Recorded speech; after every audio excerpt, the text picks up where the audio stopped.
জনপ্রতিনিধিবৃন্দ এবং আমার সামনে উপস্থিত মুরব্বিয়ান, আসসালামু আলাইকুম। আমরা সামনে বাংলাদেশের সামনে সিলেটের সামনে আর একটা সুযোগ আইছে। আমরা অবস্থা পরিবর্তন করার লাগি আমরা কিছু সিরিয়াস কাম করতাম, যেগুন দিয়ে আমরা ভাগ্য পরিবর্তন হইতো এবং সিলেটের অবস্থার পরিবর্তন হইতো। ইনটাকে যেদের লেখাপড়া করা, কলেজ ইউনিভার্সিটি পাস করা যেসব ছেলে মধ্যে ফিকির করা শুরু করতে হয় যে বিদেশ কিলা যাইতে। আর ফুরিনতার অবস্থা তো আরো ভালো, কোন সময় পালা পাত্র আইব বিয়া দিয়া জামাই বড় পাঠে। এটার লাগি স্বাভাবিকতা ফিরত আনার লাগি এটা হইল আপনার লক্ষ্য শিল্পায়ন এবং এর মাধ্যমে কর্মসংস্থান। বাংলাদেশের বেশিরভাগ জায়গা ৭৪ দুর্ভিক্ষ পরবর্তী সময়ে এক ফসলি জমি ২ ফসলি হয়েছে, ২ ফসল ৩ হয়েছে, ৩ চাই হয়েছে। আমরা অগ্রাধিকার থাকবো ইনশাল্লাহ, যেভাবে শিল্পায়ন আমরা অগ্রাধিকার, এইভাবে কৃষিতে আমরা অগ্রাধিকার রইব।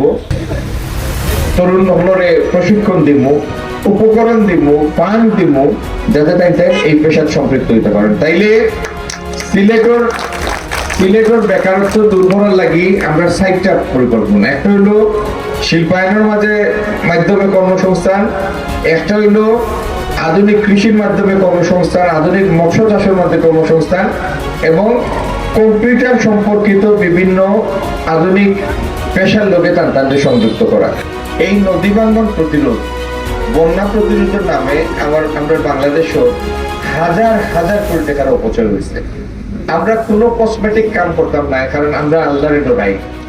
যেগুলো আমরা করবো এগুলো সিলেটের স্থায়ী বন্যা প্রতিরোধ এবং স্থায়ী ভাঙ্গন প্রতিরোধ করার বিষয় দেখানো। আমরা আবেদনটা আপনারা পাড়া প্রতিবেশী, বন্ধু বান্ধব, আত্মীয় স্বজনের কাছে পৌঁছাইবানি। যদি পৌঁছায় তাইলে ইনশাল্লাহ পাস করে নিব। ভালো থাকুন। আসসালামু আলাইকুম।